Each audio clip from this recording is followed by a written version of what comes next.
प्यार की अधूरी कहानी। भाग 1। जुड़वां बहनें और नई दोस्ती।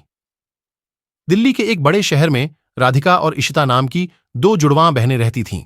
भले ही दोनों एक जैसी दिखती थीं, लेकिन उनकी सोच और स्वभाव एक दूसरे से बिल्कुल अलग थे।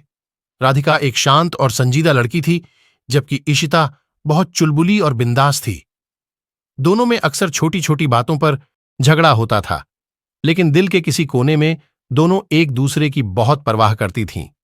राधिका का कॉलेज में ईयर था और वह अपनी पढ़ाई में बहुत ध्यान देती थी। एक दिन राधिका की मुलाकात ईला नाम की लड़की से हुई, जो उसके कॉलेज में नई आई थी। ईला का हंसमुख और मददगार स्वभाव राधिका को बहुत भाया। धीरे धीरे राधिका और ईला की दोस्ती गहरी होती गई। राधा, भी तुम्हारी दोस्ती बहुत प्यारी है। ईला, तुमसे बात करके बहुत अच्छा लगता है। धीरे धीरे राधिका को एहसास होने लगा कि उसकी भावनाएं ईला के लिए दोस्ती से कुछ ज्यादा हैं। वह समझ नहीं पा रही थी कि यह बात इशिता से कैसे कहे। एक दिन उसने हिम्मत जुटाकर इशिता को सब कुछ बता दिया। राधिका, इशिता, मुझे कुछ कहना है। मुझे लगता है कि मैं ईला से प्यार करने लगी हूं।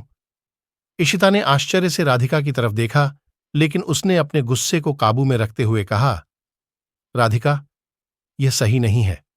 समाज और परिवार हमें कभी स्वीकार नहीं करेंगे। राधिका ने आंसू भरी आंखों से कहा, इशिता, मुझे बस तुम्हारा साथ चाहिए। मैं जानती हूं कि हम हमेशा लड़ते हैं, लेकिन मैं तुम्हारे बिना नहीं रह सकती। इशिता ने राधिका को गले लगाते हुए कहा, मैं हमेशा तुम्हारे साथ हूं राधिका। हमें इस समस्या का हल मिलकर निकालना होगा। लेकिन इस प्यार की कहानी यहीं अधूरी रह जाती है।